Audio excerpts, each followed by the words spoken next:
Welcome back, everybody, to the Nexus Gaming Series. My name is Bahamut, and we find ourselves here on Towers of Doom for game number 1. And if you're sitting at home, you're like, wait a minute, Bahamut, I've been enjoying games all day, but I have no idea how we got to Towers of Doom. Whoa, Ashen, thank you for the 69 bits as we go ahead and get on into this. And we're going to find out how we got to this map. The members of I Just Enjoy Breadman are going to be the home team this afternoon. They went ahead and chose first pick priority as this is going to be a playoff matchup and they're the higher seeded team. Alterac Pass and Cursed Hollow banned up by I Just Enjoy Breadman, while Infernal Shrines and Dragonshire were banned up by the members of gillyShark. And gillyShark has chosen to take us to Towers of Doom for game number 1. Ashen, thank you again for the 69 bits. Holy crap, my friend. Thank you. Thank you. Thank you so very much for the support. Cries and Dutch Mod. Hi, everybody.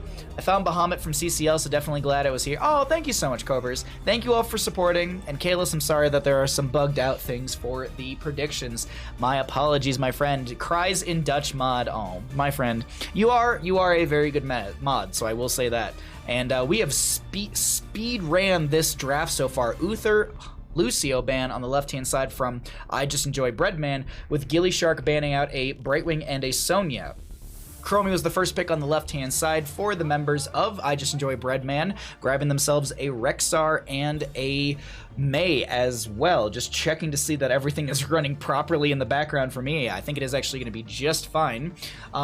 We are getting into our second ban phase with gillyShark grabbing the Stukov Malthael, so just getting themselves some comfort picks in that. Rexar on Towers of Doom to be able to control the double soak rotations will be strong. I wonder what the play into that could be outside of the Malthael. Is there any sort of other consideration to percent base damage in the 4-man rotation?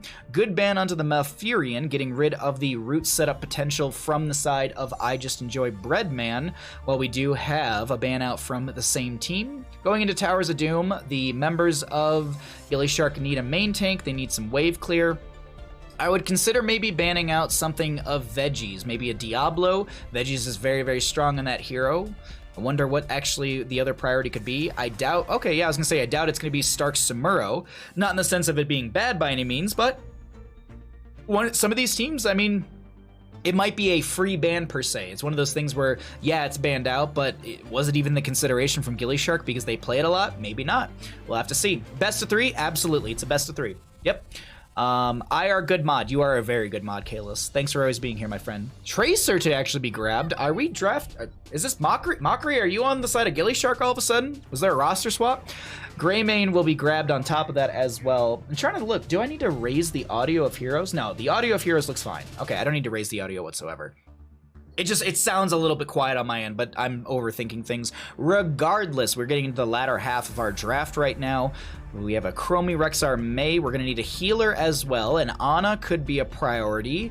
Lucio already banned out. Deckard Cain's really good here as well. I'm thinking of the Ana mostly for the nano boost value, but it's going to be that Deckard Cain. More triangles and circles on the ground to set up the Cassia for some burst damage. And a Deathwing will roll out for the side of gillyShark. This is a main tank Deathwing, I assume, with Malthael doing double soak between top to mid.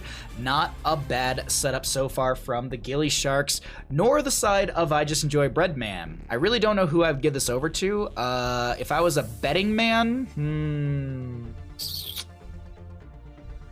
I Just Enjoy Breadman have a really thick composition. Their burst is really strong as well, but the one outlier for me is going to be the Greymane and the Tracer from the members of gillyShark. That's kind of the one thing where I'm just like, I don't know. I'm not 100% sure on what's going to happen with this. But either way, our Twitch predictions are going. I actually timed that out pretty good.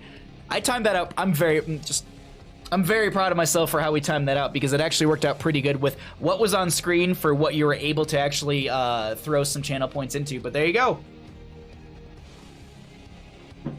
There you go. Get your bets in, everybody. Get your bets in. Channel points, predictions, they're ready to go. I know you all love those, so let's go ahead and see what happens. Ban veggies, eat meat. Heard it here first, ladies and gentlemen. Oh, go. All right, Montaguy, hello. All right, let's get into the game, everybody. We're loaded on into game number 1 of our final best of 3 of the night. Let's find out what happens here on Towers of Doom. For the left-hand side, we have the members of I Just Enjoy Breadman. Hayes will be on the Deckard Cain. Canny is going to be on the Chromie. Mundane Zebra playing the Cassia. NyQuil on the May. And Gold Fortune on the Rexar, with Misha playing Misha. On the right-hand side, we have the members of gillyShark. We've got Zergy Monster on the Malthael, Chess Looter on the Greymane, Kymo Chipson playing the Stukov, Stark on the Tracer, and Veggies playing the Deathwing. As always, let's get into mid lane, check out those level 1s, and see what our first engagement will look like. Molten Blood for the Deathwing. Okay. So trying to keep those 3 armor plates up and into a team that doesn't have a ton of percent-based damage. Cassia can go into that later on into the game with, I believe, Titan Killer. At this point, Deathwing should be in a good spot as the Molten Flame comes out and Misha goes down. It's only a quarter of a kill, but hey, quarter of a kill still yields experience. 74 experience to be specific from that Misha kill. So not the biggest thing in the world, but hey, experience is experience. Stark on the Tracer trying to build up the pulse round charge. It's actually already at 80-some% as Mundane Zebra could be the target, but Stark's able to blink away just in time. Razor Swipe from Chest Looter to disengage from the potential burst of the Chromie, or at least the damage coming in. Mundane Zebra, excuse me, that's the wrong name completely. I don't know why I read Mundane Zebra, but it is going to be on a pale horse from the Malthael. Maybe I'm thinking of Zebra. It's a horse, sort of. I don't know. We did our best on that one. But it will be on a pale horse on the Malthael. We always like to bring up the fact of movement speed and stuff like that. So it's adding 20% movement speed on top of the already 130. So you move at 150 movement speed in-game. It's one of, I think, the fastest mount speeds consistently as well. Because here's the thing. There's a lot of mount speed adjustments and stuff like that. Usually they have decay or they're at way later in the game. I believe like Junkrat's Rocket Ride has like a perma mount speed increase. But that's at level 20. And you also have to take Rocket Ride. So there's my counterpoint on that one. It's going to be a big payout for no. Oh, wow. Yeah, 82,000. 82,000 for the members of I Just Enjoy Breadman. For the gillySharks, 2.6k. So if the gillySharks win, that is a massive payout. Holy crap, 82,000. Someone is confident with I Just Enjoy Breadman winning this game out here, but gillyShark will hit 4 talent tier first. The rotation's continuing out between these lanes.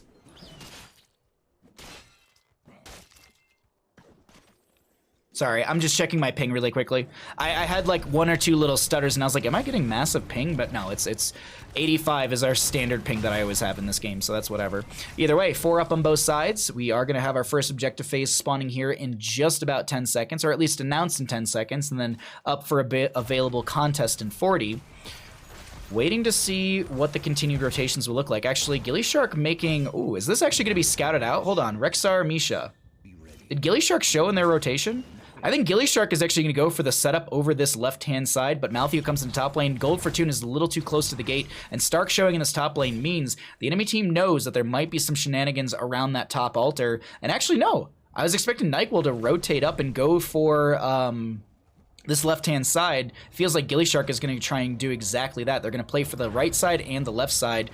We do currently have Deckard in the bottom lane against a Deathwing and a Cassia as well. A lot of members over here on the left-hand side as Stark is going to try and dive into Gold Fortune, who will go down to the Tracer. First actual full blood over to the side of gillyShark as the recall comes out just in time, but Chromie still finds the counter kill. So it's a 1-for-1 in this engagement with the right side going over to the side of gillyShark. Left side not channeled yet. Bottom lane went over to the members of I Just Enjoy Breadman. That Deckard Cain able to get the channel just in time, with Veggies not able to stall things out on the Deathwing.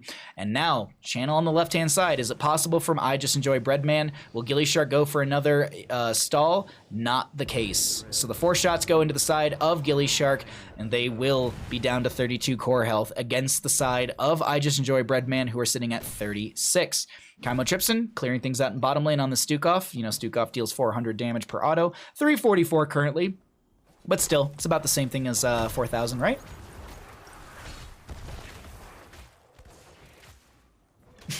Oh, there's some copy pasta happening in chat. Junkrat's Rocket Ride has like 250 mount speed. Yeah, all right, that's cool, but you still have to take Rocket Ride. Also, that's at level 22. You have to get to level 20. So that's why I was just like, I mean, it's a level 1, 150 movement speed. That's just from the start of the game. You have, in my opinion, an advantage with that. Lux on the Deckard Cain trying to step into Chess Looter, who has no mana on this Greymane. The Deckard Cain does throw out a Scroll of Sealing to try and lock down this Greymane, and Canny dumps out damage from the sky on this Chromie. Chess Looter gets the healing pathogen from the Deckard Cain. Little Blizzard on the ground to zone back the enemy team. Veggie's getting very low, does go down to the Cassia Fend. Actually, Decker Kane found that kill. Canny getting blown up potentially by the Tracer who recalls. Will they be able to blink away? No. So while there is a kill found through Tracer, she has to step a little too far forward and ends up getting picked off. There isn't a cleanse, and I was just about to bring this up. Temporal Loop. Crush, thank you for the tier 1 for 7 months. I will resend your alert when we get out of game. Did someone say Rocket Ride is best ult? No, nobody said that. Nobody said that, Crush. Thank you again for the tier 1 for 7 months. Holy crap, bud. Thank you for the support, my friend. You wonderful, amazing, beautiful human being. Bottom lane is going to be having Chess Looter and Kaimo pushing out against Mundane Zebra and team, or at least defending against the pressure that they're applying. Another altar, a single one in the middle of the map, will be coming out. Can the members of gillyShark get the channel onto this and equalize on core health? Or will this be Canny and team delaying things out a little too long? Chromie trying to dump some damage, or at least poke onto Zergy Monster. Misha Rexar playing in the top portion of this engagement. Let's go ahead and show everyone's favorite thing in this engagement right here as NyQuil is trying to poke onto Chess Looter and Veggies. Misha Rexar coming in, finds the charge onto Chess Looter. Kaimo Tripson coming in with a few autos of their own. Molten Flame out, but a lot of damage goes onto Zergy. He goes down. Recall from Tracer, trying to get into a good spot. Temporal Loop locks them into place, and they get pulled back into the same spot. Malthael and Tracer do go down. Another altar go over to the potential side of I Just Enjoy Breadman as NyQuil took a lot of damage, almost getting picked off, but Canny will find the channel. No interrupt coming out from the opposing side, and this is looking like I Just Enjoy Breadman have the channel onto this. Let's go ahead and cycle through the other numbers, get an idea of what those look like, because we haven't looked at them just yet in this game number 1 in our final best of 3 of the day. And 10 talent tiers are coming across the top of our screen, so we will be able to see what those heroic pickups will look like in just a second, once, you know, people actually choose their heroics. Wall of Lightning, Wall of Ice. Oh my god, I'm blanking on, it's not Cryo Freeze. Ice Wall. It's literally Ice Wall. I don't know why I'm blanking on it. Stay well and listen from the Deckard and the Boars from the Rexar. On the opposing side, nothing crazy out of the ordinary. Bellow and Roar from the Deathwing. Malthael with, is that Tormented Soul? No, it's Last Rites. That's Last Rites, right? It looks like Tormented Souls, but no, it's Last Rites. They tried to throw it onto the Misha to find the kill. Stark coming into the top lane, does have their Pulse Bomb built up and everything like that. Gets it onto Gold Fortune, but there's no Last Rites to solidify the last little bit of damage. Stark goes in and still finds the kill. A recall buys a second of time, but Stark still goes down to the minion wave. Unfortunately, without Last Rites, Stark had to step a little too far forward, sacrifice themselves, and does go down. 6-3 in kills, and there is parity found with that kill onto the Rexar through the Tracer. Emerald Wind. Oh, Emerald Wind is, and I was just like, wait a minute, there's no Brightwing in the game. Brightwing was banned out. I was really confused for a second. Either way, Chromie finishes the once again for the first time. Once again, the first time, which is going to allow her to have a secondary sand clone out, or at least a secondary, I think it's a mirror image is technically the name for it. And she will be able to have more burst ability through all of that, as we do have a triple altar phase coming out. Tracer back from death. Zergy looking for the flank, tries to jump onto the enemy team, gets locked down. Temporal Loop, no 13, so no self cleanse from onto Zergy with the inevitable end. Channel goes through from Rexar. Gold Fortune able to grab that. Zergy getting a little bit low, needs to back off. NyQuil dives into the enemy team. Bellowing Roar comes out from the Deathwing, and Chess Leader capitalizes on top of that to find the kill into May. Meanwhile, though, Malthael gets picked off from the flank of Gold Fortune. Flailing Swipe from Stukov does come out, trying to set up a potential kill as Stark is looking to throw a Pulse Bomb, some damage onto Lux, but Stark is getting a little bit too low on this Tracer, building back up that Pulse Realm through the minion wave as Tracer is going to be rotating out of lane, but Stark stays alive. Canny gets the channel. Deathwing has one interrupt with the Skyfall. You can actually see right here, this is the vision of the Deathwing, and the objective phase does have global vision, and I like this. Canny and Lux are utilizing the 2-channel point because the Deathwing will run out of the Skyfall. Right there, it was just a little too late. Stark staying in the bush in the rotation to maybe catch Gold Fortune in said rotation, but Gold Fortune, okay, doesn't take the safe rotation. Tracer does step out. A danger ping comes out as well, but no actual dive onto the Rexar's itself. 36 to 20 in core health. Deathwing drops down into the bottom lane to look for any sort of defense for the friendly side.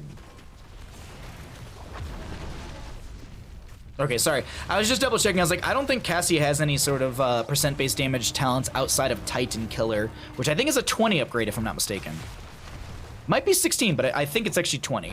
Either way, top lane does have the Rexxar and Misha still controlling things there, and the members of gillyShark, they actually have the experience advantage slightly, but it is still going to be map control over to the side of I Just Enjoy Breadman.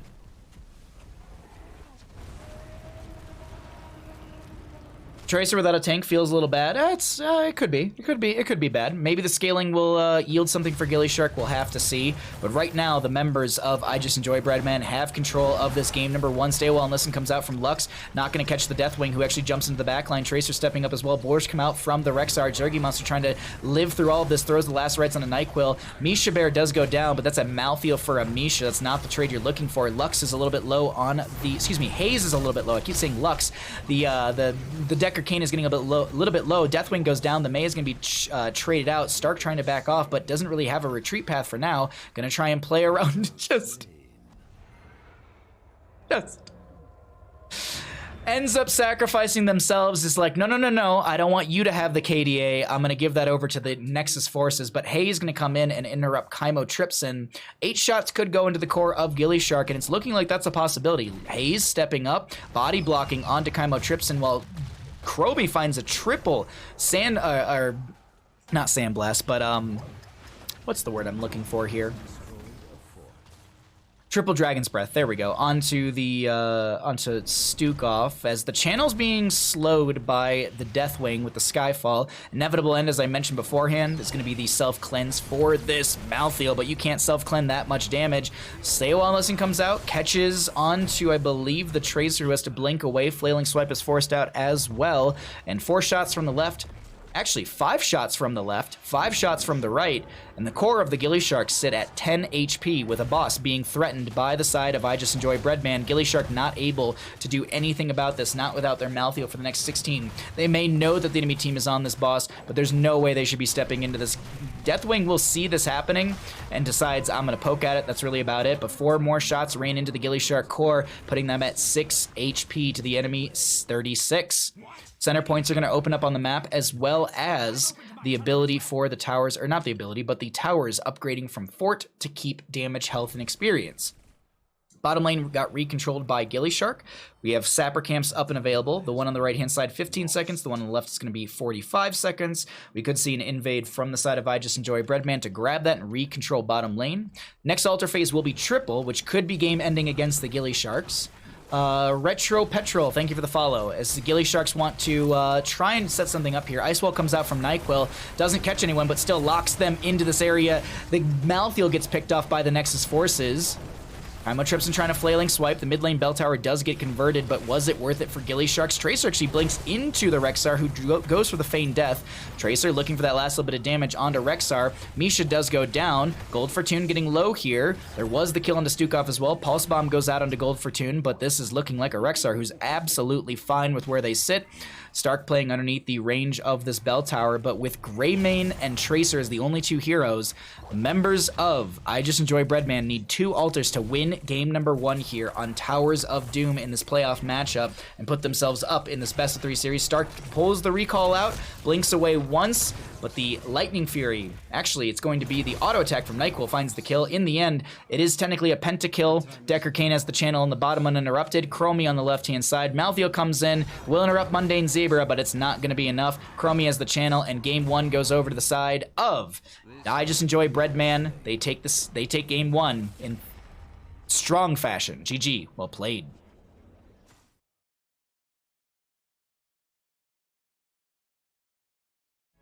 Woo! Well, the 82,000 points for I Just Enjoy Breadman are safe. Wow, that's a lot of points. That was a lot of points from 4 people.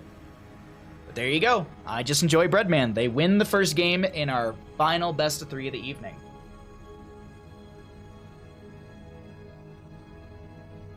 Wow. A quick game. What was that? 13, 14 minutes? About a sub 14? I Just Enjoy Breadman coming out the gate strong. Really quickly, want to resend some alerts here.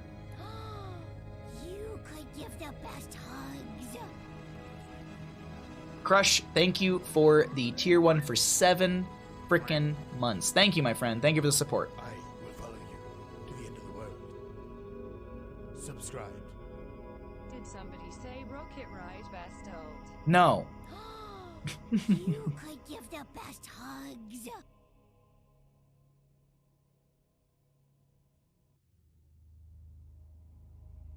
Oh, thank you for the follows. Thank you for the support. Hydrate? I can hydrate, Chair Glue. How you doing, bud?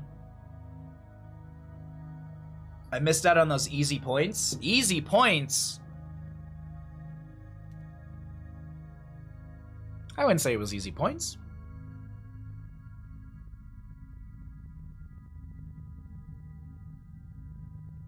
Good butt by thy bread, boys. Let's butt chill. Okay, let me message someone. I forgot to do this. I was like, oh yeah, I have to remember how to cast. Mundane Zebra, Whisper as well. Okay.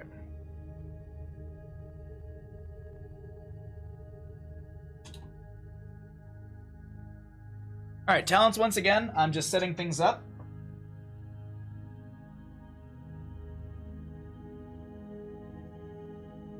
And back over to Bandit and I.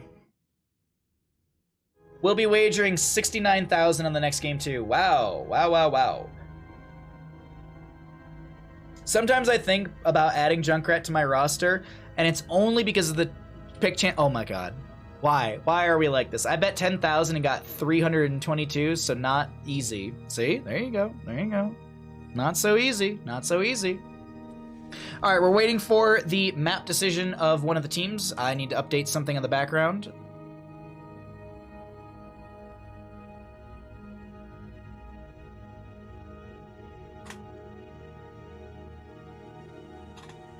All right, just letting the players know what map we're going to. So this was the map won by them, and we are going to head to this map chosen by this team. So that'll be that map pick. It's going to be that, and we are just waiting for lobby link. All right, I am in. Hackerman, I am in. Just bet more forehead. I don't know why. I don't know why it's really weird. It's showing me that you still have your like Twitch prediction numbers next to your name, but it's not actually giving like I've already done the payout, so it's weird. Yeah, the most that was invested is Maestro with 69k from that last one. On the opposing side for gillyShark, Looney Tune had 1.1k. Wow. Small treat for the good boy. We can do that. We can do that. It's like you know. It's like you know the... Oh, you know what? Let's finish out the bag, everybody. He's going to get 3. How about that? Let's give him all 3. We finished out the bag. You good boy. Ooh. Great. He started hoarding the second one like it was like it was a chipmunk. It was adorable. It's adorable. You good boy. Thank you again, Vaping Fluffy, for the bandit treat. Thank you very much. You good boy. All right, well, we're getting set up for map number 2. We'll find out, can the members of gillyShark run it back, or will I just enjoy Breadman, take the series in a 2-0 fashion, and knock gillyShark out of Season 11 of NGS? We'll have to see. We will have to see. He literally took the second one, didn't shoe it, and then I was like, no, no, no, no. You gotta... Like, he literally, like, took the second one and was like, more. On a wintry Tuesday morning, young NyQuil was shaking, terrified of his Twitch chat. What if they find out? But I am. He whispered as no one watched the stream dog casting. Suddenly, a ghost of wind made NyQuil drop his phone. Actually took a picture of his feet with socks on. NyQuil's dog, puppy dog man, took his phone and ran up the spiral staircase. That is the stream layer. That is in the stream. Okay. All right, Buttsbot, you did your best. 3 for 1, indeed, yeah. All right, well, let's let them know the caster's ready. Oops, that's Caps. Caster R, Spooky Worm. And we're gonna get into our next game. We'll find out. Can the members of gillyShark run it back, or will this be a 2-0 game? I'm hoping for a game 3, but you never know. You never know, chat. You never know in these situations. So let's go ahead. The readies are out, and we'll find out if this is going to be a... Did you snipe my cast? What?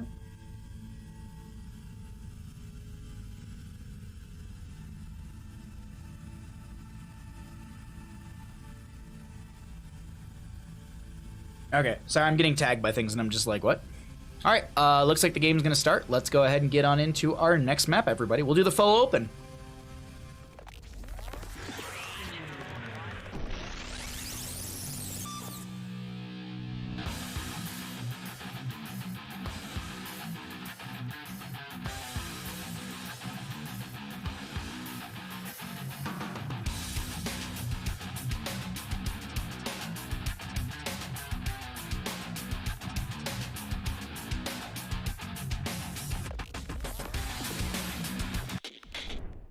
Welcome in, everybody, to the Nexus Gaming Series. My name is Bahamut, and we find ourselves here on Battlefield of Eternity. And if you're wondering after that last game how we got to Battlefield, I got you covered, friends.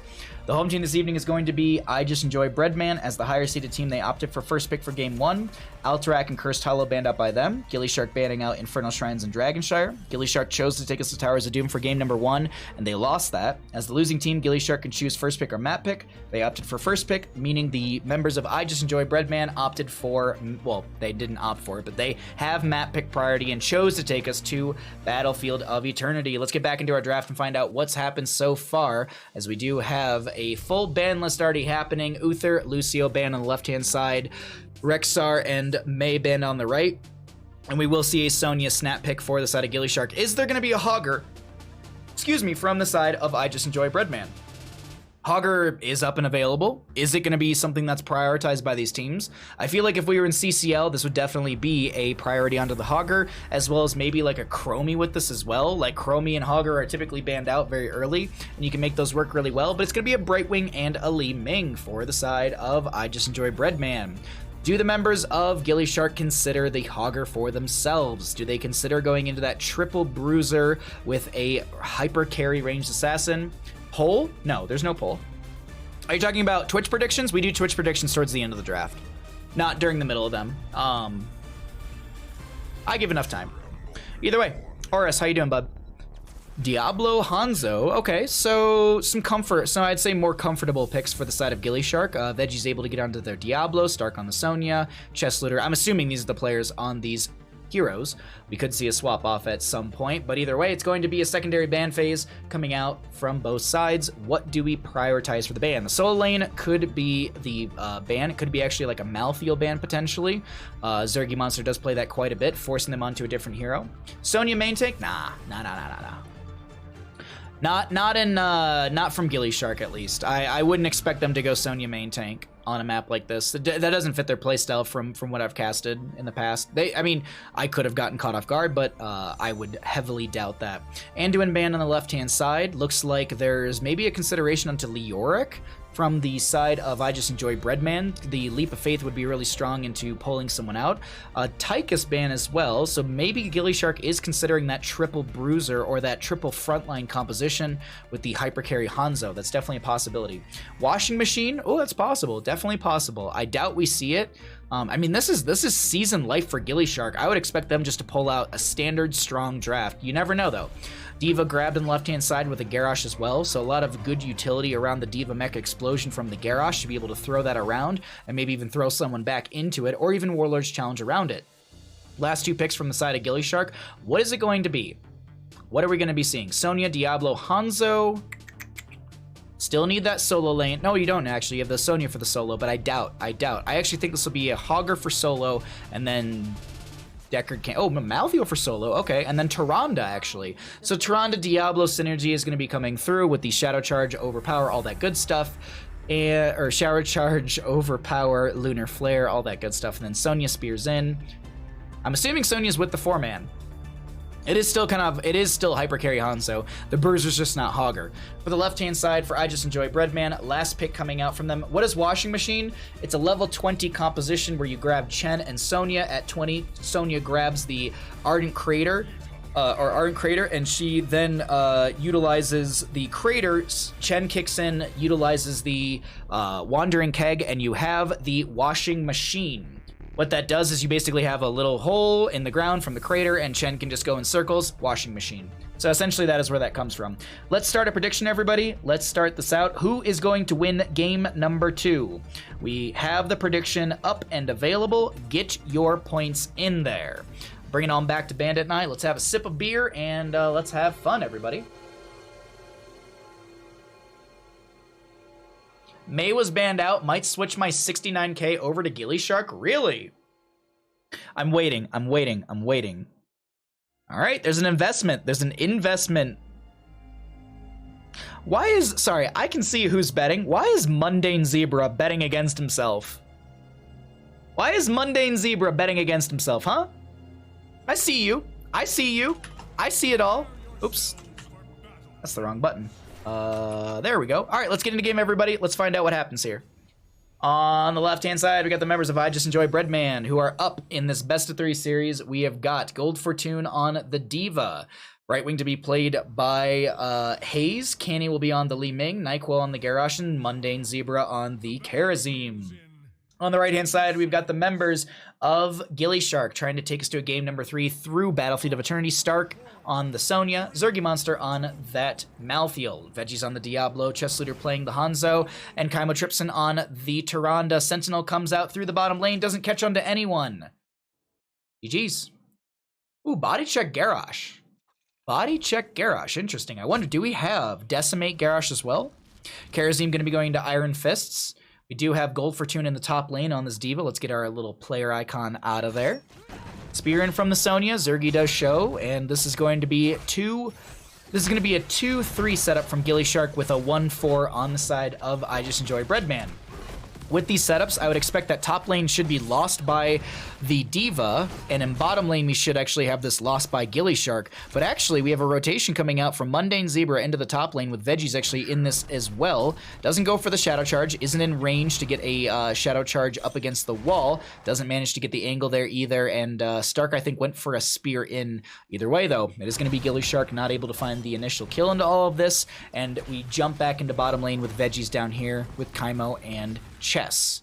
Nyquil, Canny, all going to be working on this camp as Zebra grabs this. Hayes on the Brightwing still throwing out a little bit of spit here and there, but also does have that soothing mist value to get some extra heals out every so often inside their circle.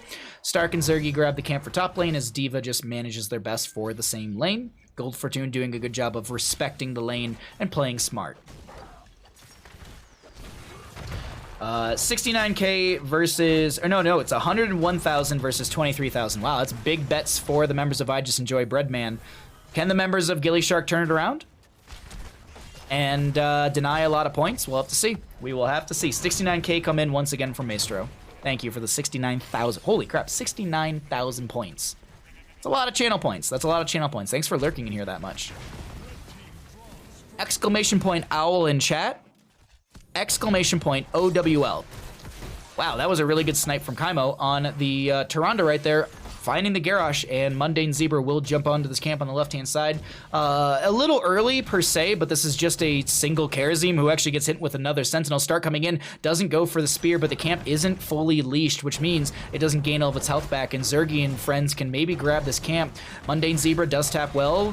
Gold Fortune comes in. Zergy gets tossed to the side, trying to dive away from the enemy team, but this is still going to be gillyShark grabbing the camp and has the advantage, or I would say is trying to disengage right now, has the advantage in lane pressure. I can't believe Zergy didn't go down right there. Chess gonna agility over the wall, and the objective phase will spawn here in 18 seconds. A quick camp of their own from the side of gillyShark will be grabbed. They may be late to the Immortal phase through this, but this is still a lot more lane pressure in their favor.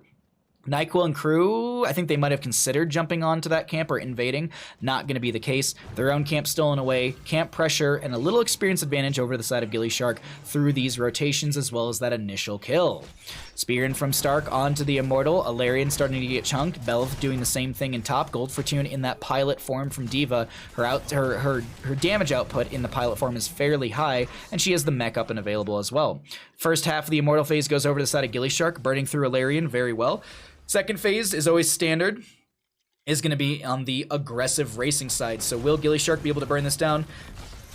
Can the enemy team zone them away? You see Gold Fortune actually being pushed away by Veggies trying to zone back this Diva Mecha Explosion that will be going out as well. Does she have the upgrade? No, she doesn't have the increased explosion, but in the end it still will be first objective over to the side of gillyShark. Gold Fortune going to be able to boost their way into the top lane. This Shaman camp did find the entire front gate, got a little bit of damage onto the fort, should be cleared out before much else happens. While that is the case in top lane, over in bottom lane we are going to be seeing the Immortal go down there, but it looks like gillyShark have a plan to actually split against the Immortal. Hanzo going to poke through the bottom lane safely, or as safe as they possibly can. I actually saw Garrosh stepping up on the minimap and I was a little worried for Chest Looter, but it's going to be a phase shift into the top lane from Haze to try and dissuade gillyShark from finding the fort through this lane. Veggie's gonna remount, heads over to the bottom lane, I do believe. Belith in this bottom will get the fort front gate, and that's gonna be really about it. Maybe one or two slaps on this fort itself. Just gonna be one slap. Veggies comes down, top lane fort, sitting actually, the lanes are kind of the same in a sense for the gillyShark through top and bottom. The only difference is gonna be a little extra damage onto that fort in the top lane from gillyShark. Veggie's getting chunked right now, considering to step in, did get hit with that body check as well from Garrosh. You saw that little extra negative 30 HP, or at least negative health coming in for this Diablo. Veggies looking to step in here. Does have Soul to Flame, so these Fire Stomps into the enemy heroes are providing a little extra souls. Fire Stomp grants 1 soul every 3 times it damages an enemy hero, and heals also for an additional 1.3% of souls collected. So I believe you can heal for an extra 30% when you have, or I guess 130% when you have full souls. Not too bad from a Fire Stomp. Caldori resistance as well. So you have Spell Armor. You can have 20 Spell Armor. Into a Bursty Li Ming, not a bad spot to be, as well as to the Mecha Explosion value of the Diva, which zone backs a few enemy members. Looking in the bottom lane, it is still going to be 8 up on both sides, and we have our bottom lane still controlled by gillyShark. They lost a little bit, some sidewall damage, a little bit of that damage onto the tower itself. When we're looking at some of the other numbers, I'm just skimming through these as well. 15,000 heroic damage from Malthael, just putting pressure consistently on to Gold Fortune. Stark Spears into lane, trying to heal up a little bit, and doing actually fairly fine right now. Veggies gets hit with a Polymorph just before the Shadow Charge connects. Gold Fortune loses their mech. Zergy stepping up. Zergy chasing in. Diablo gets full souls, and Diva does go down, mech and all. 10 talent tier, slowly coming through for the side of gillyShark. A little advantage for them. Diablo, as I mentioned, finished out those souls, has a lot of self-sustain. W build is nutty. It definitely can be really, really strong as the game does progress, and we'll see if that's going to be the case here for gillyShark as they're slamming their way through this Immortal phase. Veggie's just trying to Fire Stomp into the enemy team and maybe poke at them here and there, but the halfway mark of the second Immortal phase will go over the side of gillyShark. Their race potential looking fairly strong here, looking to see where the Immortals go. Sentinel comes out onto Mundane Zebra, so the gillySharks can see exactly where the enemy team is for a few moments, but this is going to be race from both sides. gillyShark chunking into Alarian as Veggies comes out with the Shadow Charge. Gonna get CC'd a little bit with the Immortal. Veggies actually getting dumped on when it comes to the damage, and that wasn't enough time for the rest of the team to find the burn onto the Immortal. 10 talent here coming through. Veggie's souls reset on the Diablo, so you saw his death timer only being 5 seconds. But that experience for the side of I Just Enjoy Breadman is looking really good, and at least finding equalization in game number 2 here in our best of 3 playoff matchup. This is tournament life. This is season life, I guess is a better way to put it. Warlord Challenge comes out from NyQuil. 10 talent here achieved on the side of gillyShark, and as well another Immortal leaping from the Sonya. Big arrow from the Hanzo connects onto a few enemy members, as well as a Lightning Breath and a Tormented Souls. The members of gillyShark finding a triple kill in all of that.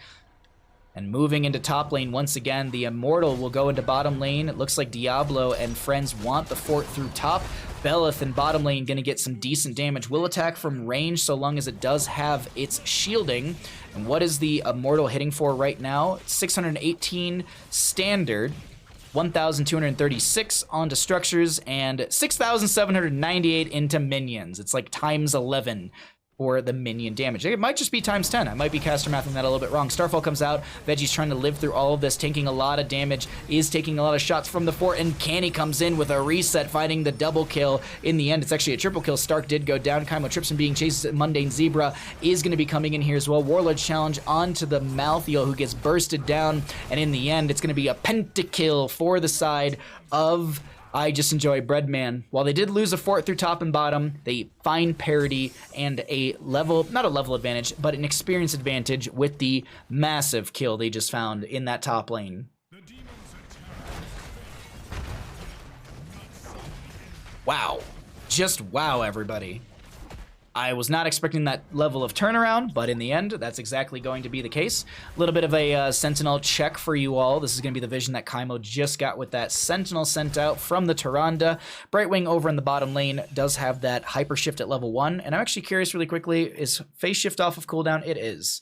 So Lux will be able to, Lux Haze will be able to go ahead and Phase Shift in if necessary. Zergy eats a bit of a combo from Canny. Looking at Mundane Zebra, kind of floating above the enemy team as Veggies comes in with an aggressive Shadow Charge. Leap from Stark won't connect. Mecha Explosion comes out from Diva. Nyquil trying to live in this engagement. Tosses the mech midway through the explosion and does get some damage into Zergy. Lightning Breath from Diablo cooking Nyquil a little bit, but Zergy trying to stay alive, and all of this does end up going down. Hanzo in the backline gets picked off by the Kharazim. 7-sided strike sets up the kill into Stark as well. Veggies getting very low. No souls on the Diablo, or at least 84, but it's not going to yield a respawn. And this time Kaimo does back off, not stepping into the enemy team too aggressive, but a a quad kill to the side of I Just Enjoy Breadman, really bolstering their experience, a solid level lead, and it's some change on top of that, as our third Immortal phase will be spawning here. Could this be the Immortal for the side of I Just Enjoy Breadman, or will gillyShark turn it around with their 13s they're just about to achieve and find parity? We'll have to see. I'm talking like gillyShark is behind here, but realistically, they're behind when it comes to team fights. Their structures, they have the structural advantage on the map, but that doesn't mean GG, you know, you have the advantage overall. The members of I Just Enjoy Breadman are doing a phenomenal job of managing their lanes and pushing back against the aggression of gillyShark, but gillyShark immediately moved to Alarion looking for the race in their favor. Can they actually get said race? Fire Stomps from Diablo to poke out to the enemy team, building up more of those souls as well. As I mentioned, Soul to Flame at level 4. Stark, in a bit of an awkward spot, has to leap away, catches actually the Garrosh with that leap. Big heals coming in as well onto Nyquil from the Brightwing with that phase shift, and I can't believe it, Nyquil is still living through all of this right now. Let's show that APM during the middle of the team fight as Chest Looter finishes out the Scatter Arrow, the Simple Geometry at level 1. Nyquil gets a lot of healing out as well. Big Shadow Charge in from Veggies with the 7-sided strike, comes out from the Kharazim as well. Oh my god, Diva goes down, Brightwing goes down, Malthael traded out, Mundane Zebra getting slammed by Stark, but the dash over the wall to Canny will get them out. Can Stark find a spear? Garrosh goes down, the spear from Stark comes out. It's a bit of a bloodbath, chat. It's a bit of a bloodbath. Wow.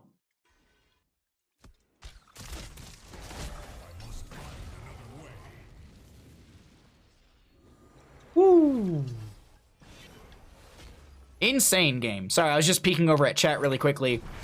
All right, we'll get rid of the APM because we do have new talent tiers coming in just a second. And it looks like gillyShark, actually, they will get the third Immortal of the game. Back-to-back Immortals for this gillyShark team, as this will go into, I believe, bottom lane, as it is the more well-defended lane in comparison to top. Yep, top lane has no actual gate defenses, and bottom lane has a sliver on the actual tower itself. So will gillyShark, with this fully shielded Immortal, 12 minutes into the game, be able to get more than just the keep, or is this just going to be a keep and a disengage? We'll have to see. Sentinel from Kaimo scouts out Canny and friends. I want to look really quickly at the Immortal damage. I want to see how it's scaled up in this game. 746 into everything. Well, not into everything. Into basic attacks into heroes. 1,492 damage from the Immortal. It's just, that's a lot of structural damage into this keep. Let's see what happens here. Indomitable used by Nyquil, trying to step into the enemy team. Isn't able to set up anything. That's a 40-second cooldown. Leap in from the Sonya. Veggies goes in with the Shadow Charge. Big Warlord challenge from the Garrosh as well, as there's so much damage into the gillySharks. The Malthael goes down first. Stark getting a little bit low. The Immortal may have some decent damage, but this keep is just, it's gonna go down. gillyShark need to turn and run as best they can, but the Garrosh and friends find the Diablo, resetting souls once again. Core is being sieged by Belith, but it's not going to be enough. Karazim has a lot of good punch damage, but I don't think this... Oh, wow, Stark, hello, goes in with a massive spear onto the... I believe that was the Li Ming, but Karazim is actually... So it is going to be some decent damage onto the core. Wow, this is not... If gillyShark actually find a decent teamfight turnaround, they could rush Core right now. Core is actually going to lose 60% all in all. Gold Fortune gets stunned out by the Tyrande. There's going to be that harsh Moonlight as well. That's why you're seeing a smaller D.Va mech. Diablo goes in with the Shadow Charge. D.Va just going to boost around as well. Karazim rejoining the friendly team, as that's going to be a lot of damage onto Veggies, who is going to get tossed out of position and will go down. No souls to reset the Diablo. Only 32 out of the 100 this time. But can the members of I Just Enjoy Breadman make something happen with the death timer of Diablo? 30 seconds still remain, and some bottom lane siege will come out from Mundane, Zebra, and crew. This is looking like a good back and forth of the game, but I gotta say, 60% off of your core from that third immortal of the game. gillyShark have to be happy about that slight advantage. The other factor too, consistent catapult pressure against the periodic catapult pressure supplied by the side of I Just Enjoy Breadman. If anything, this is the map where, and this is the game where I Just Enjoy Breadman, they need to prove themselves. They are the ones who really need to say, okay, our backs are against the wall, but we're not out of this just yet. We can still turn things around. Karazim went into the way of 100 fists. Radiating dash to an enemy, launches a rapid volley of 6 basic attacks, dealing 45% damage to each. No cleansing dash, I believe, is actually what you typically see at this. Brightwing does have that soothing mist value, but either way, cleansing dash is still insanely impactful. Regardless, let's see what happens here. Immortal just ending, yeah, 60% for of a core for Fort. Yeah, but also more kills. Experience still sits in favor for the side. Actually, no, I Just Enjoy Breadman don't have that much of an experience advantage. Now that I kind of sit and stare at it for a couple more seconds. Warlord's Challenge onto the Diablo. Leap in from the Sonya. Hanzo rips an arrow. Mecha Explosion from the D.Va. Gold Fortune, very low, gets back into her mech. Veggie's getting 7-sided strike. Is going to go down to Mundane Zebra with that way of 100 fists at level 16. Kaimo trips and gets run over by the D.Va as well. Chest Looter getting slowed by the micro missiles. Big combo from Canny connects, but isn't able to chase onto them any further. Top lane does have a Shaman camp, not being targeted by the Keep, which is really good for gillyShark, and this means that the Keep will just take free damage, but Gold Fortune comes up here, micro missiles to clear out that Shaman. The rest of, I guess it's actually not the rest of, it's just going to be Canny and NyQuil. Wait, what? Okay. I didn't see it on the minimap. I didn't even see that Sonya was apparently that far down the bottom lane, gets caught out by the polymorph and the 7-sided, I would assume. No, not 7-sided, because it was still on cooldown, 3 seconds away, so there's no way 50 seconds have elapsed that quickly. So it was just the raw damage between polymorph. You also do have the Criterize, so they take 25% increased damage. You have burst ability per se through the Karazim. This way of 100 fists plus the Iron Fist is a really good way to burn down the enemy team. And so the fourth immortal of the game, Alarian, will go over to the side of I Just Enjoy Breadman and will go into top lane. The reason we know this, it's the more well-defended lane, it having the fort still, bottom lane, no fort. But let's see. 20 talent to your advantage. Karazim with Epiphany? Is that actually how you spell Epiphany? That seems right. Activate to restore 33% of Karazim's maximum mana and refill 2 charges of Radiating Dash. Stark was like, come get me, big boy. Oh. Well, unfortunately, it wasn't just one big boy. It wasn't just the Brightwing coming in. It was also going to be that Karazim on top of it. Jeb end with the fourth immortal? It's possible. The fourth immortal does deal a lot of damage. Let's always check this. 1,724 damage from this immortal into structures. Mundane Zebra actually dashes in, goes for the 7-sided strike to put some chunking and some damage into the enemy members of gillyShark. Alarian moves into melee range, losing that shielding, and so poke damage is really strong from gillyShark, especially with the Hanzo with the level 1, 4, and 7 abilities. Specifically also onto the level 7 or 4, that serrated arrow. Keep in top lane goes down. gillyShark trying to make a play here happen. That's going to be the Tormented Souls out from Malthael. Veggie's getting very low, does end up going down. No souls to bring back the Diablo. 60-second death timer on that large lad. Zergimoss is trying to make a play here. Alarian will go down, getting a little bit of shielding down from the Immortal core, or from the gillyShark core. Malthael goes down. Yeah, they can buy back in. I was about to say, 20 talent here. No one can stop death. Was picked up at the last second, so Malthael can come back in. D.Va loses her mech, leap in from the Sonya. She's trying to make a play with that ignore pain. D.Va pilot goes down. Li Ming will go down. There's a lot of damage going on to Stark. Hayes is still playing this very well, but in the end, it's going to be a pentakill for the side of gillyShark. Hayes is playing this just so annoyingly, but I think the gillyShark crew might be able to end game through bottom lane. Oops, let's go. Well, we're going to cycle through the other numbers, but Catapult's right now dealing 662 in structural damage. gillyShark, though, rushing to core to end the game. Well, ladies and gentlemen, I just enjoy Breadman. Tried to end it through top with the 4th Immortal of the game, but Stark and crew are going to be the ones to take game number 2 on Battlefield of Eternity. Ladies and gentlemen, the series is not over. The payout's going to be big. The series is continuing with gillyShark winning game number 2 on Battlefield of Eternity. They take us to a game number 3. It ain't over yet. GG. Well played.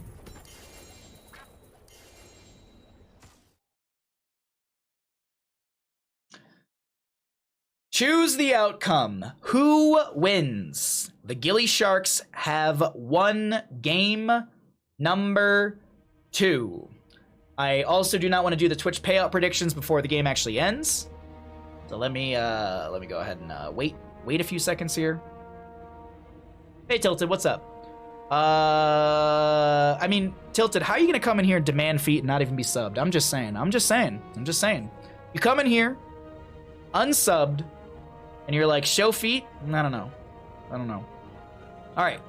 Who wins? The gillySharks have won. All right, I'm going to quickly run to the bathroom, everybody. Let me get this set up. All right, let me run to the bathroom. I'll be right back. Enjoy some stats.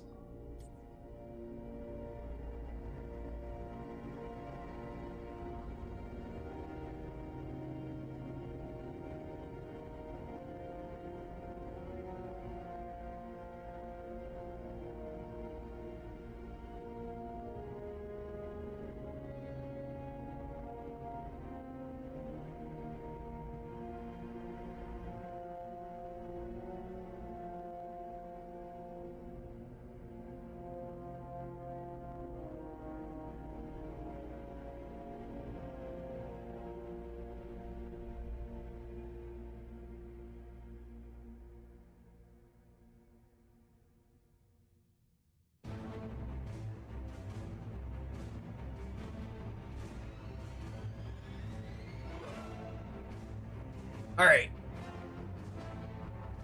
Oh God, small treat. Okay, let me run down the hallway and grab a new bag.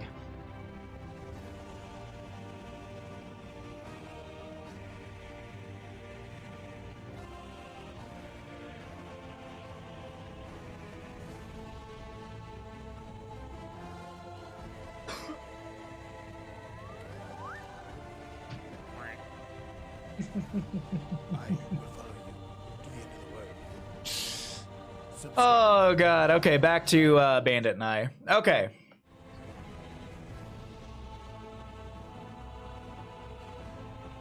All right, let me do 1 or 2 things in the background, and then we will do the Bandit pets. Okay. That.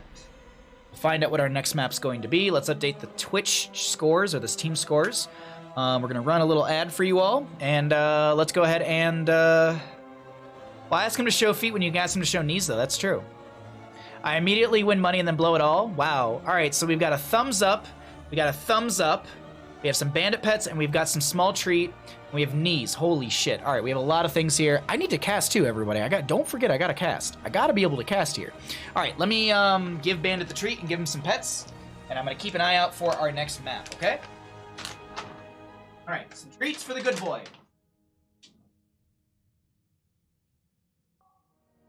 Right? Thank you for redeeming treats. All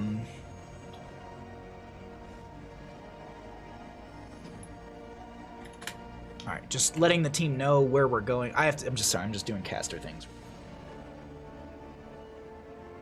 All right. This will be the map pick of this team, and it's gonna be map number 3. Just waiting for a lobby link, and then I will get into the, there we go. Okay. Here are your feet. Here are your feet. Here are your feet. There you go. Thank you for the tier 1 sub. Good boy. Yeah.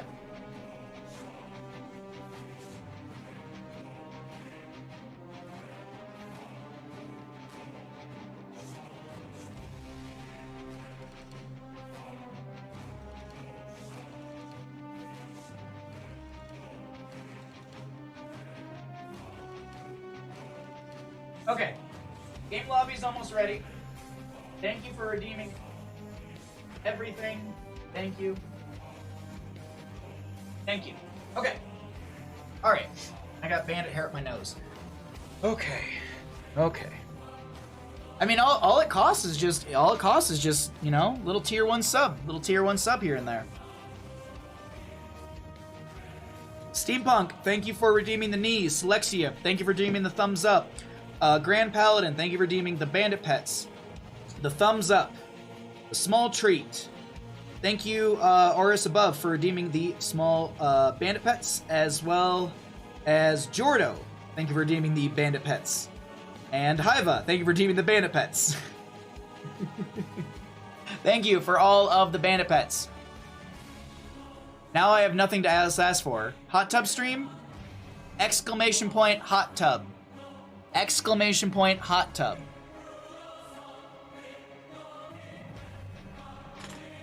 Alright, we're heading into game 3, everybody.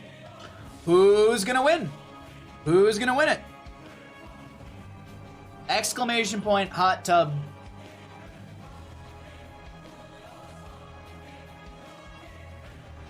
So I have bandit pets just available since I subbed? No, bandit pets are available to everybody. You probably have it available because you finally hit 2,000 on bandit points, maybe? I don't know. It's not a sub-only thing, though. Yeah, I'm pretty sure none of the things are. Player reported for incept via DMs and ticket. Uh-oh! Uh-oh, Kage! Uh-oh! Uh-oh! Uh-oh! Uh-oh, Kage! Ooh! Uh-oh, Kage! I got you. Don't worry, bud. All right, everybody. Let's go ahead and get into game number 3, okay? I'll see you on in there.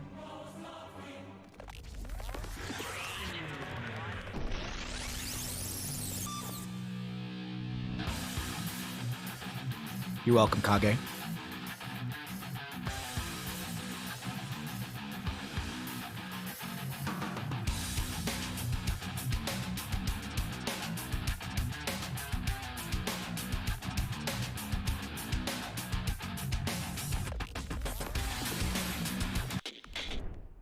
Welcome in, everybody, to the Nexus Gaming Series, Division Nexus Playoffs. My name's Bahamut. Let's go ahead and find out how we got to our third and final map of the evening.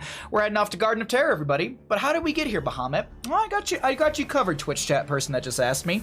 The home team this evening is going to be I Just Enjoy Breadman. They got first pick for game 1, banning out Alterac Pass and Cursed Hollow as the higher seeded team in this playoff matchup. gillyShark banned out Infernal Shrines in Dragonshire, took us to Towers of Doom for game number 1 and lost that. As the losing team, gillyShark opted for first pick priority to game number 1. I Just Enjoy Breadman chose to take us to Battlefield, and they lost that. I Just Enjoy Breadman opted for first pick into game 3, and gillyShark has chosen to take us to Garden of Terror. We've got all of that information caught up. We know where we're going. We know how we got here. We know where we are, and we already into the bans here, or into the picks actually. Lucio, Uther banned on the left-hand side, May, Sonya on the right. Brightwing first picked up for I Just Enjoy Breadman. gillyShark gonna grab the Rexar themselves, and a Malthael as well. Should make a sock puppet for when you're talking to yourself, but then I would be just copying mankind, and I can't be as cool as Mr. Sacco. Also, then I would end up probably developing a personality of Mr. Sacco consistently. But how did we get here, Bahamut? Well, I'm glad you asked. I got you covered on that. Do we think gillyShark will pick Invisible Chad Gang Squad? No.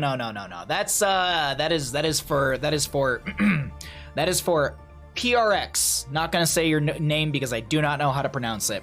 Alrighty, Brightwing, Sylvanas, Joanna for the left-hand side. Pretty standard draft, good push potential, good overall map Pressure, and Global. Rexar, Maltheo for the right-hand side. Good bruisers, but not showing really much of gillyShark's composition or intentions for this map. Ban phase, percent base damage would be a consideration. No, it's actually gonna be Diva. Not wanting to deal with Gold Fortune's Diva. Am I misremembering, or does Gold Fortune have a really good Ragnaros? Am I thinking of someone else? Am I thinking of like C2D2? I feel like I'm thinking of someone else as a player. No mask, totally different. That is true. That is true.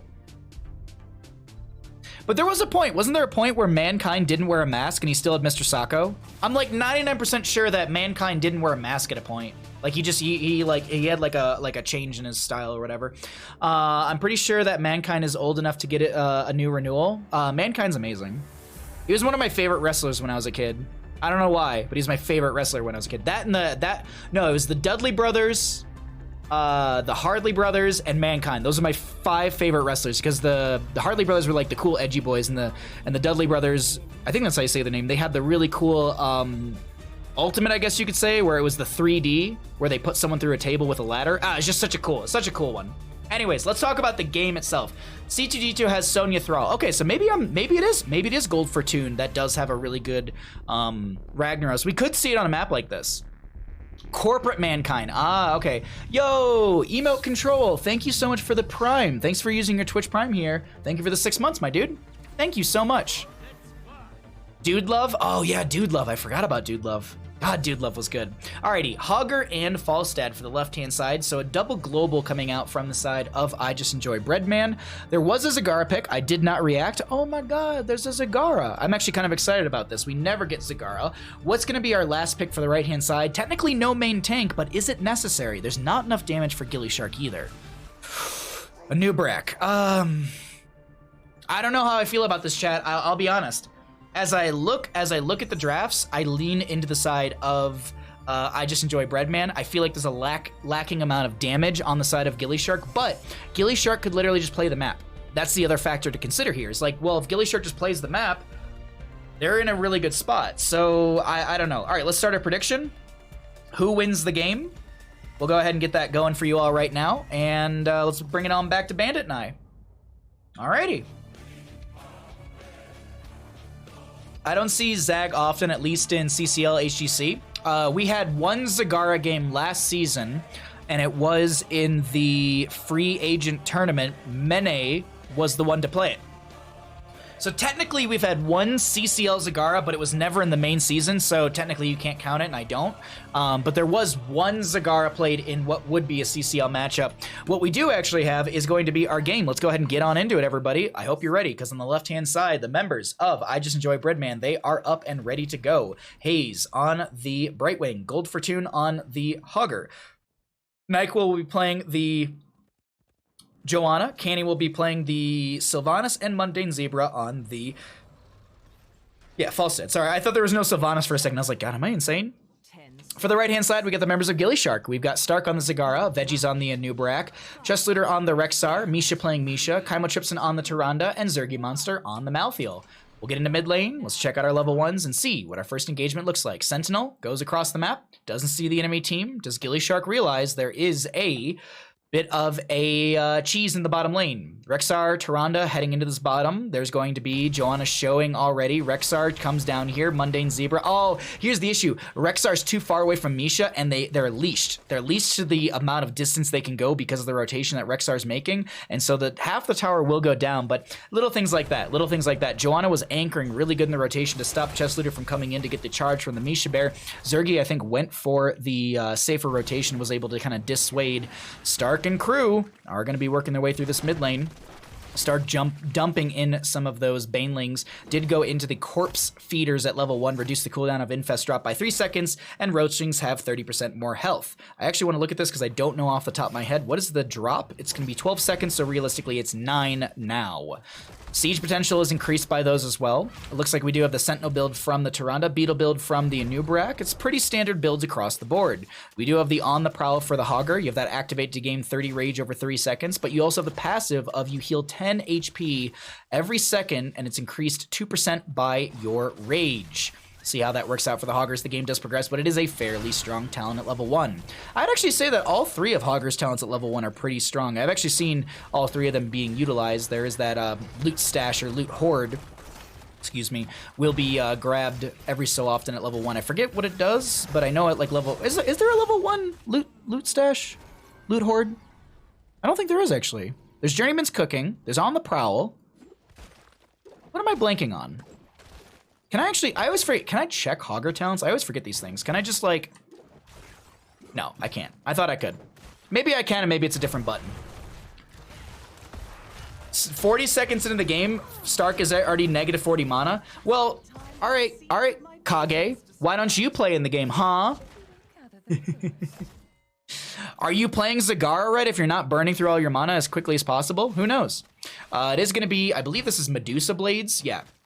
So you have the basic attack deals 30% damage to 3 nearby targets. So your wave clear, your push potential, your overall lane presence as a Zagara is strong with this build, and I think that's exactly it. I think this is gillyShark looking to play the map and play this slow. Imagine Stark having resources? What do you mean? They burned 40% of their mana. They're still 60%. Unless, am I caster mathing that wrong?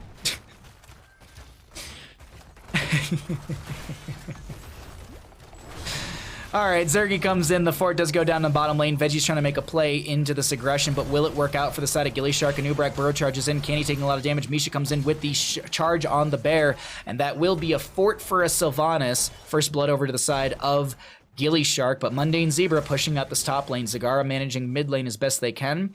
Once Nidus Network, I'm assuming this is a Nidus Network Zagara, once that comes online, the mana issues will be just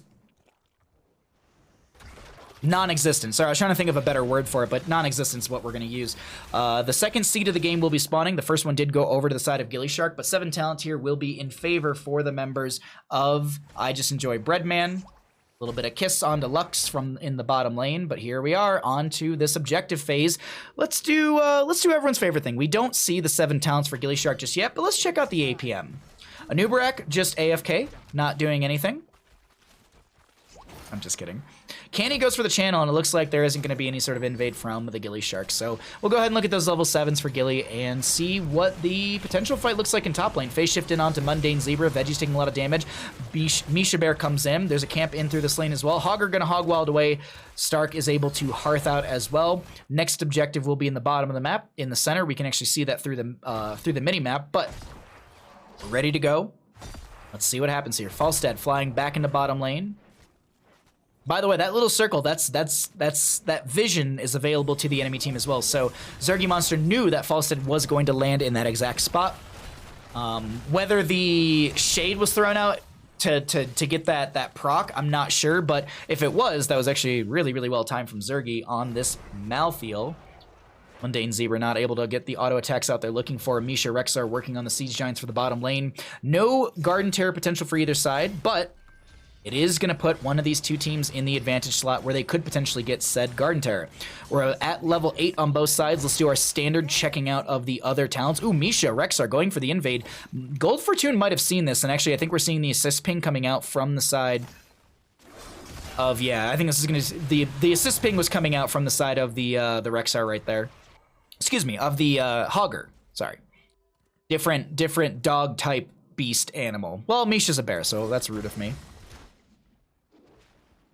And Hogger's... What is Hogger? Does anyone... I'm sure there's some WoW lore friends in chat. Anyone who knows WoW lore, what is Hogger, technically? Like, what... Is he defined as a specific, like... Is he a homunculus?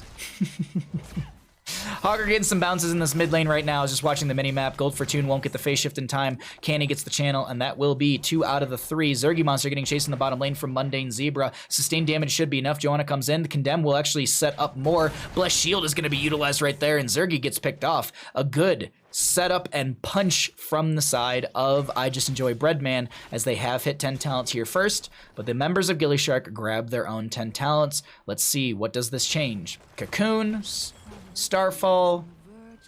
This is looking like it's going to be a Nidus Network from the Zagara.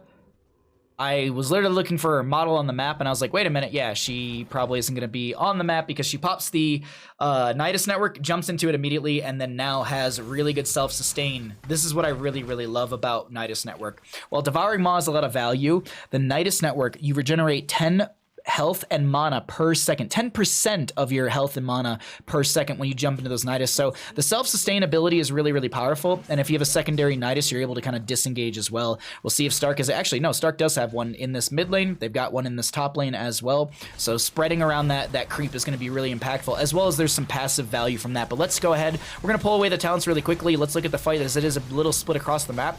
We will see the Starfall out from Kaimo Tripson. Veggies is going to be trying to engage onto this. There was a Tormented Souls from Zergy pulling a lot of health off of NyQuil, but unfortunately Zergy's not going to be able to find the kill because that gust did stop everything from happening, and there is going to be a kill onto Anubrak as well as Misha, and it looks like Garden Terror will go over to the side of I Just Enjoy Breadman. Now here's the important thing, Garden Terror goes up as far as your minion wave, which top lane, very far forward, bottom lane, very far forward, mid lane, exactly where it needs to be for I Just Enjoy Breadman. This blue team is sitting in a very comfortable spot, approaching into these structures. Bottom lane might get taken care of before any sort of massive siege value is happening. Top lane being dealt with by Zergy Monster, but there's a massive siege giant camp plus the objective phase itself. Mid lane fort will go down. Hogger going to find a Hog Wild in all of this. We do have NyQuil jumping up into top lane. Phase shift in from the right wing. Can he? Ooh, the mind control won't connect, but can Zergy actually get out of here? Staggering blow will keep them from getting through the gate, and yes, I Just Enjoy Breadman find another kill. The Garden Terror in top lane finding the fort. The Garden Terror in mid lane finding the fort there as well. Bottom lane gets a little bit of the keep front gate, but this is looking like a big siege through the top for the side of I Just Enjoy Breadman. Can they actually get more than just the keep front gate?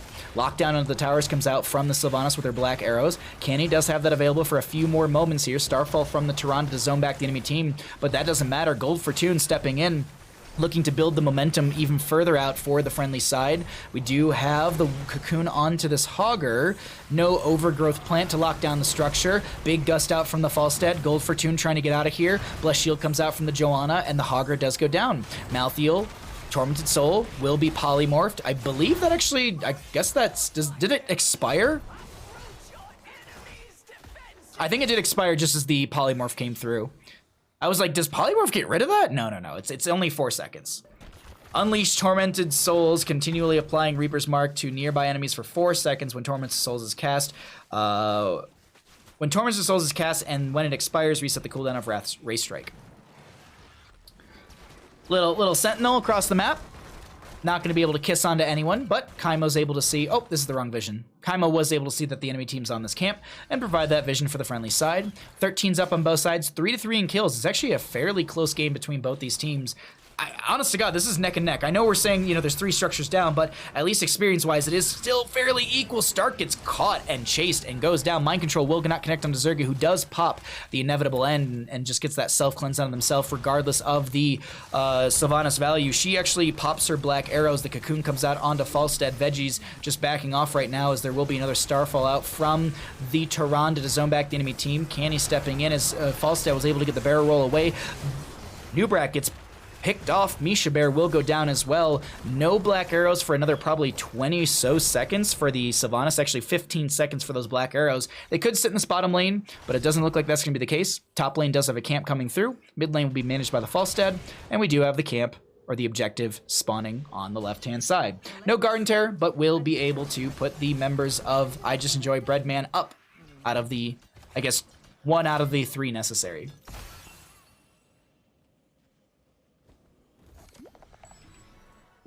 Hogger is a null. Hyena-like humanoid, hence the laugh voice, hyena-like. Ah, thank you so much.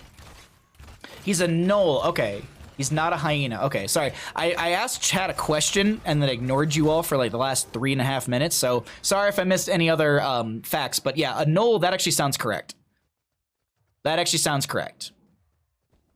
But he's got like hyena attributes in a sense. It's interesting, interesting. Okay, so he's a null. I guess that'd be the easiest. Maybe he's something else. Unless, no. Either way, sorry, I didn't mention this about 6 levels ago, but we are going to be having Shockwave for the Hogger. No Hortipult, but this plays into the playstyle of this team. They're looking to dive in, lock someone down, blow them up, and that's exactly what Shockwave amplifies. Shockwave is going to be, after 0.5 seconds, slam the ground, sending a shockwave that travels in a long line. Enemies hit by the initial slam take 628 scaling damage and are stunned for 1.5 seconds. Enemies only hit by the shockwave take less damage, scaling, and are stunned for 0.75 seconds. Members of gillyShark are trying to turtle up, but they're not going to be able to step into the seed area without their 16 talent tier. More siege in through the top lane. Tormented Souls used. There's going to be a cocoon onto this Hogger. Tormented Souls, as I said, was used. Nyquil taking a lot of damage right now. Gust out from the False Dead pushes the enemy team away. Misha finds the stun onto this Joanna, but in the end, the Malthael goes down in all of this. I was looking at Mundane Zebra thinking they were going to get picked off, but no, not the case. Misha goes down before Nyquil's picked off, and this is the members of I Just Enjoy Breadman living on a sliver of health, living on a hope and a prayer, but are managing everything they need to in this. Now, Mundane Zebra making the smart choice and not dying to the sappers like I did on Tuesday. It's a big thing here. You don't want to die to these, because if you die to them, it's embarrassing, and then people clip it, and it's embarrassing even further. Sylvana's gonna lock down the tower in this top lane. She's got no mana, barely any health, and is able to back off as there is gonna be that Harsh Moonlight Star, considering to waddle their way in on that Zagara, but doesn't decide to continue to work their way into this. Falstead flying into the bottom lane to go ahead and continue to soak up. Does have 30 stacks on that frequent flyer, really building up that excess damage and attack. Falstad is chunking in a big way. Let's see. We've seen our 16 talent tiers. We actually just had the Feign Death picked up by the Rexar. Let's go ahead and start, take a look at some of the other late game numbers, because I haven't looked at those and I'm curious to see what Falstad's damage is looking like. 27,000. Those Zagara, I want to point out, 26,000, just shy. Like, we're talking about a 400 heroic damage difference between both these players. Really well played so far from both sides. Tyrande actually with 25,000 heroic damage. Can we talk about that really quickly? That's a lot of damage for a Tyrande. A Tyrande. Okay. Either way, Seed is going to be spawning. It looks like gillyShark actually get the channel onto this. The members of I Just Enjoy Breadman not going to be stepping up. I wonder if this was maybe a miscommunication, or if I Just Enjoy Breadman are trying to make the game more interesting. I'm not sure why they would give that over. They've had team fight advantage. Maybe their positioning was a little awkward going for some of these camps. Zergy Monster getting caught out of position, but the False Dead is forced to barrel roll away. A Nubrak goes down on the left-hand side of our screen as they were cocooning this a Brightwing, and the Starfall comes out. Gold Fortune gets the phase shift from Brightwing. Lux and crew are continuing, Haze. I don't know why I keep going with Lux. Haze is going to be stepping further forward on this Brightwing with the rest of the team. Misha Bear does go down. The camp in the top lane will find a little bit of siege value, but in the end, it's going to be still the side of I Just Enjoy Breadman coming out on top of that engagement. Top lane keep is already down. We do have another seed spawning. This could be I Just Enjoy Breadman grabbing this. I wonder, chat, I wonder if I Just Enjoy Breadman were confident with how they're playing the game, and they were like, look. We have seed. The enemy team won't get Garden Terror. Let's push out our waves, let's set up, and then go for the next seed. And I wonder if that's legitimately the play here. I wonder if I Just Enjoy Breadman are playing towards the objective. Instead of rushing and going for that last seed that spawned, going for this next seed does give them Garden Terrors pushing up very further down the lane. I point this out all the time. The difference between Garden of Terror and Tomb of the Spider Queen is in Tomb of Spider Queen, the Web Weavers ascend as far as the enemy minion wave is in lane or their structure. So Web Weavers, regardless of where the blue minions would be, would actually push up near that front gate right now. But right now, since we're on Garden of Terror, the Garden Terror will push up for the side of I Just Enjoy Breadman as far up as their own minion waves. Veggie's getting very low, does go down. Tormented Souls from Zergy is attempted here. No control. Hogger finding quite a few bounces. 4 members of gillyShark will fall. All that is left is Zergy Monster trying to make the YouTube plays, but will go down. Garden Terror channeled by Canny. I would assume this is going to be a quick rush through top lane, maybe even mid through top to end game, but Mundane Zebra, they want to take the series here. They're already flying forward. Shield Glare from the Joanna. Hogger just autoing onto the keep for 1 or 2 autos, but this is looking like I Just Enjoy Breadman will be able to take game number 3 in our final best of 3 of the day in a 2-1 fashion. This will knock gillyShark out of the playoffs and move I Just Enjoy Breadman further down into our Season 11 playoffs. A very hard-fought game, a very good game indeed, and this will be the series over to the side of I Just Enjoy Breadman, 2-1. GG, well played.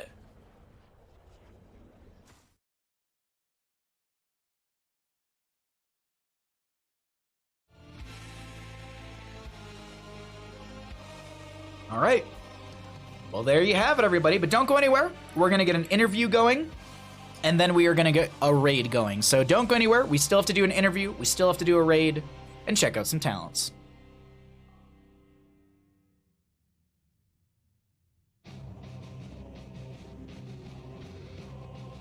Alrighty.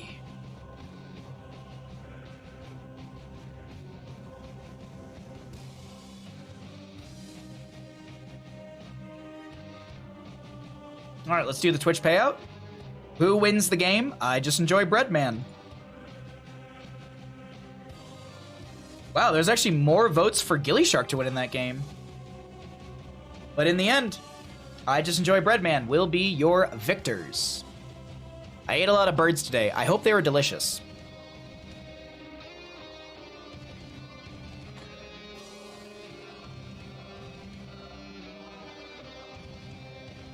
Oops. That's not... Don't look at my profile, everybody. No. Don't need to look at that. All right, stats. Just trying to get our player in here for a little interview, and we'll get going. Rip gillySharks. Rip gillySharks, they will be knocked out of the season.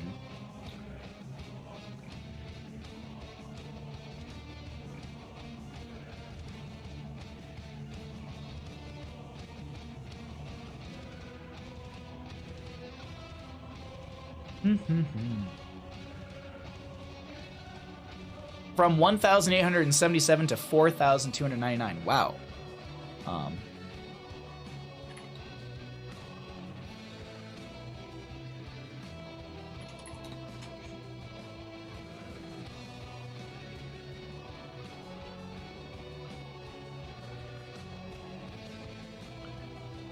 Alrighty, everybody. At this time, we're going to be joined by Mundane Zebra, the captain of I Just Enjoy Breadman. Congratulations on your 2-1 victory. A hard-fought series, but a well-earned win. How are you feeling after all that?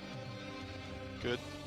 Just good. Just good. That's all you have for me? You're not hyped? You're not like, I'm going into the further down the bracket for NGS, no? We weren't surprised about how this game turned out, so... Okay, all right. Well, then let's talk about this a little bit. I'm trying to just also balance your audio so everyone can hear you properly, but you're good. It's on my end. You're absolutely fine. What I want to talk about is game number 2. Did you expect gillyShark to turn things around like that? Because that top lane push almost solidified a 2-0 against gillyShark. But were you surprised that they were able to turn things around in game number 3? Or as you were betting against yourself, were you kind of not feeling game 2? You saw that? Hey, I'm streaming. I called it out. I saw it and I was like, holy shit, really? I'll call you out. I'm curious. Why were you betting against yourself? Tell me about this. Holy crap. I saw the odds from game 1. I was like, you know, let's just go for a spicy pick and vote against ourselves. And, okay. You know, might get a few points. I put in 4K and I got 24K out of it, you know, like, hey, it's worth it. Hey, there you go. So what you're saying is we need to talk to the NGS mods about a little channel point fixing that's happening? Oh my god, please, no, I don't want to get banned. No. Jokes aside, I know you guys played that seriously and we were just having fun. But let's talk about this game. Let's talk about game number 3, actually, because gillyShark brought it back in game 2. They took you to the game 3. gillyShark chose Garden of Terror. Were you afraid of this map? You guys looked very comfortable in this map. It was really well played and coordinated. Is this a comfort pick? Is it just nothing gillyShark could throw at you really caught you off guard? I'm really curious to see about the mental state going to game 3. We were expecting it. Okay. We knew they were gonna pick Garden. We had practiced it in scrims a bunch before this. So like, yeah, we just knew that it was gonna happen. We were ready for it, and they went some like troll comp that we knew we couldn't lose against. So. Wow. Yeah, I mean, we weren't really stressed going into this game, I think. Okay. The confidence does show through, especially with your interview right now, how calm you are. Usually teams are just like, let's go! But hey, looks like you're confident with your play style and your choices tonight. I want to ask you about your future matchup. You have the opportunity, or the possibility, of going up against Vendetta or Team Happy Cloud. They are going to be playing, and whoever wins that will go up against you in the next round of playoff games for the Nexus division. Out of both of those teams, because you've already played them throughout the season, which team would you be more happy to go up against? Whether it be an easier matchup or maybe just a more fun matchup. Just kind of curious, Who do you expect to win, and then who do you want to go up against? Based on our experience playing against both those teams, I think Happy Cloud's gonna stomp Vendetta. Okay. But I hope Vendetta wins, because then it's easy for us. Honestly, like, I don't, like, sure, it can be more fun to play the harder team, but TBH, I'd rather just get the easy W and get out of there. So yeah, but I don't expect Vendetta to get even one game, so. Okay, some bold calls coming out here.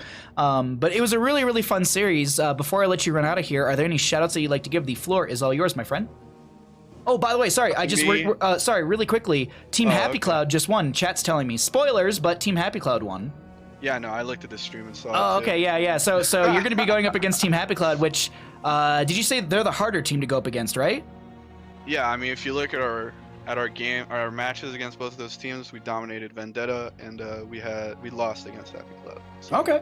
All right. Well, it'll be interesting. I'll be sure to kind of keep my eyes out for that one. But sorry to cut you off. Just wanted to get that out there because Hayes in chat was already kind of confirming it. Are there any shouts that you'd like to give? The floor is absolutely all yours. Shout out to me for carrying. Shout out to Gold for feeding. And yeah, I think that's about it.